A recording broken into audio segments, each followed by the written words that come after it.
How are you people? Welcome to my channel. I'm here with my brother who is going to introduce himself. Um, Welcome to my channel. Welcome, my brother. Yes, How are you? I'm okay. How are you, Mr. Emmanuel? I'm fine. Thanks a lot. I want you to introduce yourself to the people. Okay. Yes. Yeah, my name is Geoffrey Mazunda. That's my name. And I need to appreciate you, Mr. Emmanuel, for coming over here to do this interview. Thank you. Thanks a lot. Uh, I want to know more about your background. Okay, so Geoffrey Mazunda is the firstborn in a family of four. I was born sometime back in late 80s, and we are four in our family.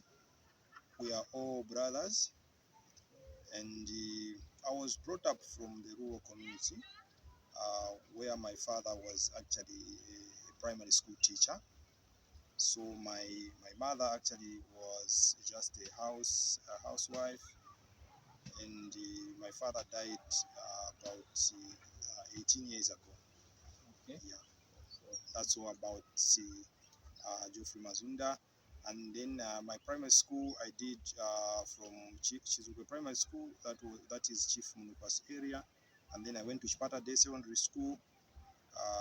Thereafter I went to Chizongwe Technical High School. Okay. Sure. Thank you for that background.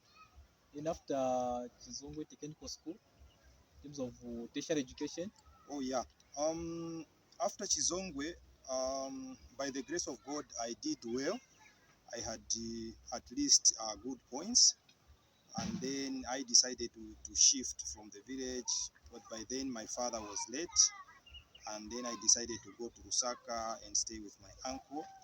That's where I got an opportunity to apply at the University of Zambia and Copperbelt University, and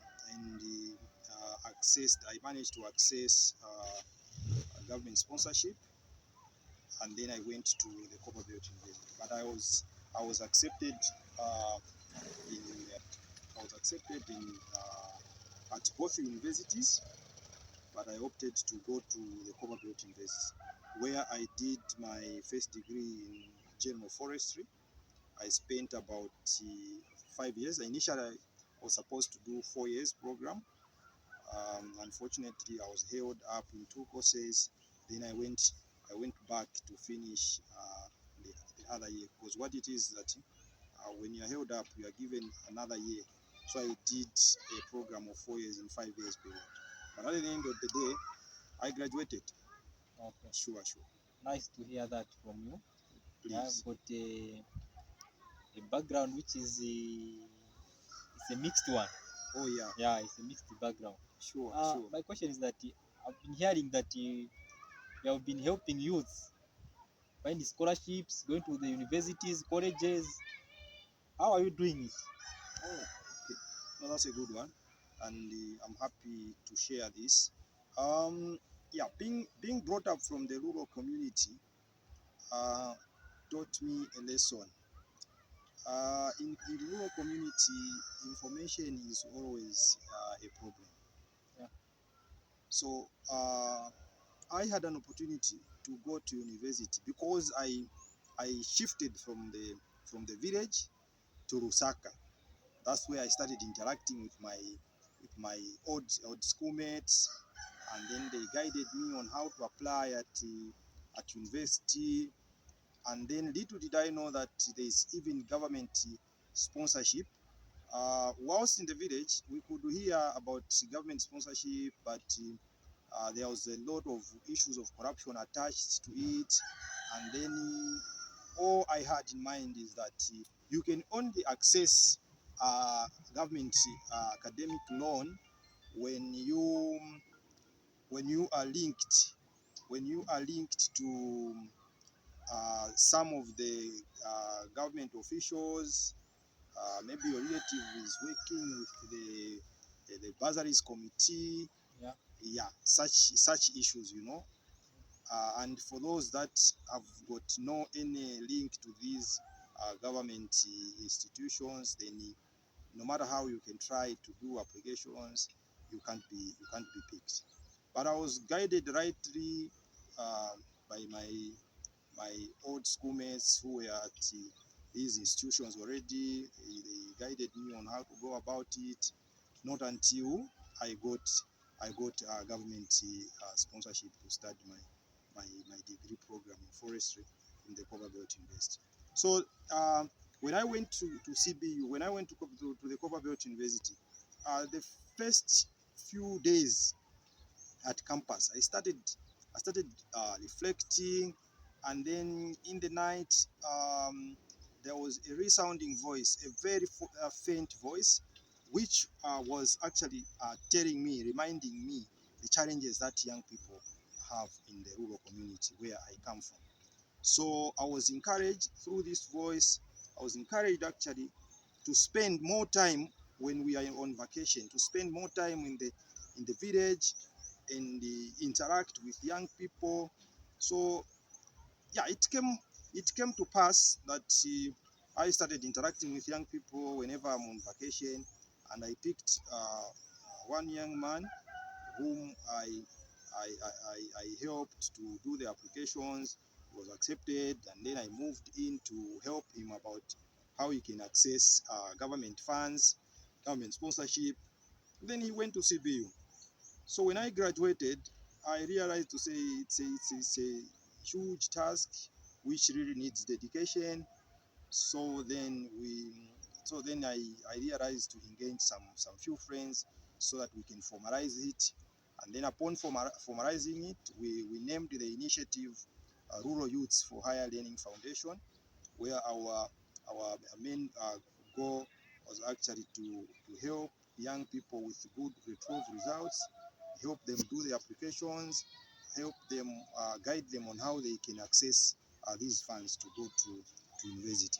So we even engaged traditional leaders, of which some of the traditional leaders like Chief Mazuma, he ended up being our patron in the initiative. Okay. Yeah. So far at university level, we have helped over 400 young people, and some of them they are graduates. They are working in government, in private sector, and then as time went on, we started even the issue of lobbying for some resources to motivate those children, the school-going children in rural communities, where we buy books, pens and pencils, and then create an environment of competition in academic circles, where we give books, pencils, pens, um, and the other school requirements. And this is only provided to these young people depending on their performance. So we ignited such competition, of which we have even seen some products, because we started in 2016 and this is 2023. We have seen some of them, they're in grade 11, some of them they're in grade 12 as we speak, like the first intake, they're in grade 12 right now. And some of them they're in grade 10, grade 9. In the villages that we picked to do this initiative, which we call grassroots initiative, we have impacted so much. And as you know, you can only have a bumper harvest when you do the proper management of your field. So you cannot have a bumper harvest when you don't have proper management in place. So we are doing this to actually increase the number of young people that who have capacity to reach university.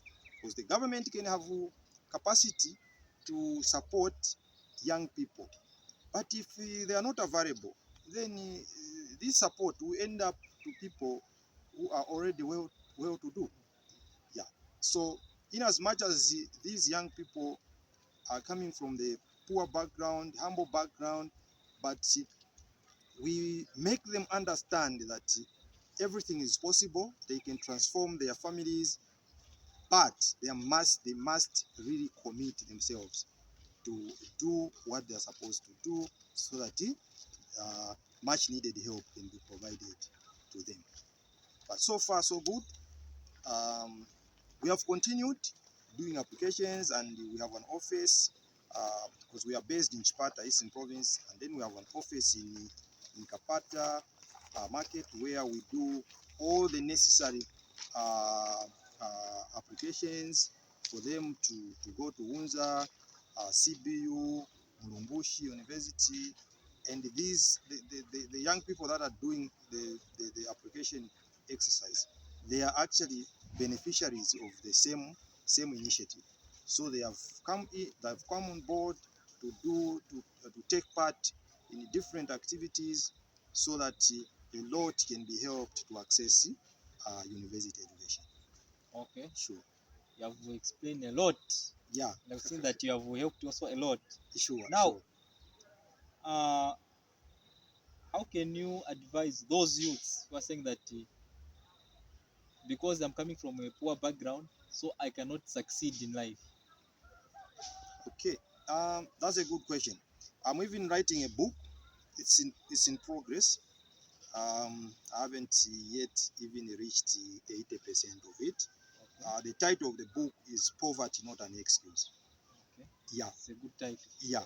Poverty not an excuse, because many are times that in our poor state of affairs, our parents try their level best to actually see us cross to the other side. But it takes us to understand that there must be an effort to put in place, so that we cross. So whenever you are in such poor state of affairs, there is an opportunity, there is a chance somewhere there. But the chance and opportunity can only come your way if you do something. So young people, wherever you are, opportunities are there, blessings are there, but it takes extra mile, extra effort to actually do something. If it's an academics, you need to work extra hard. You don't need to give an excuse to say, no, I'm down in mathematics, no, I'm down in maybe in sciences, maybe in social sciences or pure sciences. No, what you should do, understand and accept, is that you were born from the poor family, and now you want to transform your family. So it's you now, with the little effort that your parents are doing to support you to go to school. You need to work extra hard.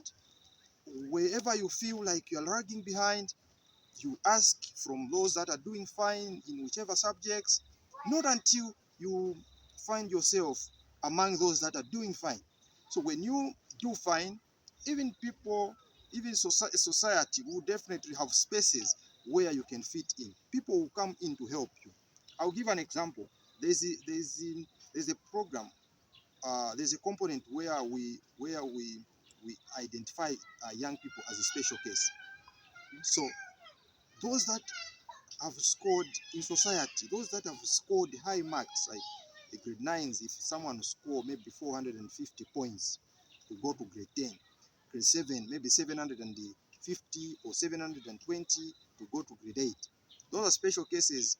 Some of the people that know what we do in society, they will contact us. No, there's this young man or there's this young girl, she scored such marks. Now, how are you going to help? And then we come in, we rob it from social media, and then people come in to do what? To do help. So opportunity only comes when you prepare. So there's nothing like no family ya umpawi chan. There's nothing like that. You must decide to actually transform your family from poverty. So as I've already mentioned, I was brought up from the rural community. I come from what it is that from that humble background, actually my father was a primary school teacher. And then the conditions of service were not all that okay, you know. But, and in addition to that, my father died when I was in grade 12. But I tried my level best. My mother couldn't manage to take me to take me to college or university, because she was a housewife. And when my father died, she was more vulnerable now. And then, because of the commitment that I tried my level best to get good points. And then I had an opportunity. If I had poor points, I wouldn't have even accessed government funds to go to university. So it's nothing. It's totally nothing. No wonder I titled my book to say poverty not an excuse. You shouldn't give an excuse to poverty to say I failed to do this because my parents were poor. No, society blessings are actually given. We have a space. God provided blessings to everyone, but it takes you to make an effort and access those blessings. Okay. Um, if I may ask you, um, what about there are those that you have helped, they have accessed that funds, and they are now doing fine in society? What are your ways towards those people so that they can also continue helping others? That's a good one. To those that we helped, what they need to understand that we were not established, or what I can say is that we are not established. We are not well to do. But within that space, we sacrificed time and resources just to help them. Yeah. So they don't need to have a push. We don't need to push them. We don't need to push them. They need to find means and ways on how they can also help others. The best way the best way to do, they need to be part of our system. They need to be part of a rural youth for higher learning foundation, where they need, in one way or the other, they need to join the system and see to it where are the spaces they can have an input. So we, as Rural Youth for Higher Learning Foundation, we have some groups, some fundraising groups, where we we set a platform to contribute resources like financial resource, and there's a minimum of 10 kwacha for each member who is willing to do what, to contribute. So in year one, so those that can manage, those that can manage a 10 kwacha, it's fine. Those that can manage a 500 kwacha, a 1,000 kwacha, it's something that is very flexible. A minimum of 10 kwacha. So now no one will say, why have you contributed a 10 kwacha? No, it's a minimum. So if you have capacity to contribute a 10 kwacha, you can contribute a 10 kwacha. If it's a 50 kwacha, a 20 kwacha, just like that. So in year one of this initiative, we raised about 10,000 plus in year one. Okay. And now we are in year two. We'll see how things will work out by September. That will be the end of year two. So we have continued contributing, of which monthly, when things go to waste, we contribute maybe 300 kwacha when things go to waste. Yeah. And then when things go well, sometimes 1,500, sometimes 1,000 kwacha, just like that. So I am encouraging those that were helped through Rural Youth for Higher Learning Foundation not to be pushed. They should just willingly start contributing to the foundation, so that in 4 or 5 years to come, we may have resources that can help us to do more within our capacity. Okay. Yeah.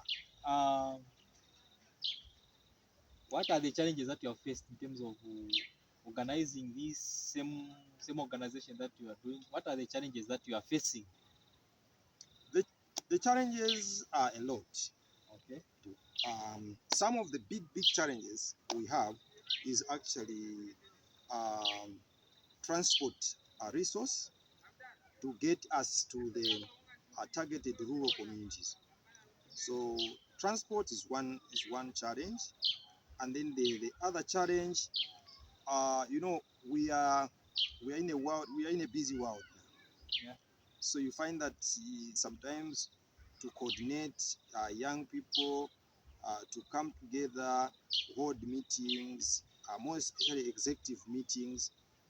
It's been a challenge, quite a challenge, because a number of us, some are working in government, they are in different cities, some they are doing businesses, so it's been really tough for us to meet and physically and interact on various issues that may affect our organization or that can take our organization to a different level.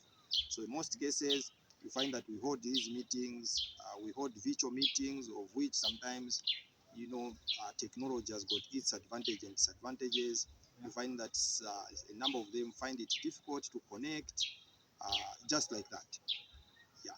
And then also volunteers, sometimes it becomes so hard for us to do certain activities because we have few volunteers that do some work, like the application university applications. So far there's only one volunteer who does the work to help young people access university education, which is a tiresome work to do. Yeah, so those are few challenges uh, that I may mention among many challenges that we have. In this organization that you have, like it has how many members? How many members that it has? Those members that you are pushing here and there, so that these young people, those rural young people, can have a good education.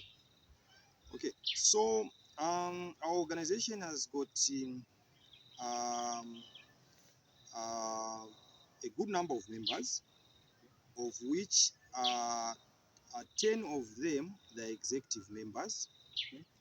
but a number of affiliated members are those that we helped access university education. Okay. There are a lot, but approximately maybe 30 to 40 are committed to the work. But some of them, they just contribute a few things of which we consider it as a commitment as also. So approximately 30 to 50, these are very active and they take part in different activities. Okay. But if we count in our database, because what we consider is that whoever we help through the foundation, whether paid up or not, they are all considered as what? As members of the organization. Okay. Okay. What are your last words to advise those people who can manage to sponsor these youths who have no opportunity? What are your words to those people who can manage to sponsor those people, and what impact does it have in the national development when these youths are educated? Okay, thanks a lot. That's a good question. To those that can manage and those that are doing it already, I need to appreciate you. People, you have done tremendous strides. We have seen young people that lost hope. You restored their hope. You have helped through our organization. You have done tremendous work helping these young people in a little way that you contribute. So what you should know is that you help these young people, not necessarily that they help you back, but you are helping these young people because they have a load on them. When you help them, they become established. They are actually helping their families back, those that are actually on their backs. So please, if you help one, consider it that you have helped 100 of people in an individual. So society needs young people that are educated, young people that are valuable, and they can only become of value if they acquire the necessary education. It's only through education that someone can actually make well-informed decisions, someone can really contribute positively to national development if he or she understands the policies that are laid down by the government. So an educated society is really a safe society, because decisions will be made based on the critical analysis and critical understanding of what is transpiring in society. So continue, we'll keep on asking for help from you people, because you cannot manage to get on the ground, but we are there to get on the ground. Your support will definitely take us miles. A lot of young people that have been helped, they have helped their families. Some of them, they have even built houses. They have demolished grass-thatched houses for their parents. They have built nice houses for their parents. They have taken their siblings to secondary school, to colleges, all such kind. So this success story is actually not for us that are doing implementation, but you also as our funders. May God bless you, because you are doing tremendous work in society. Thank you, Mr. Mazunda, for giving me this wonderful time. Thanks I a lot. appreciate a lot. Thanks a lot. Yeah, I'm also grateful and humbled. You have traveled all the way to come here and have this interview. It's the opportunity. Thank you. Please. Thanks a lot.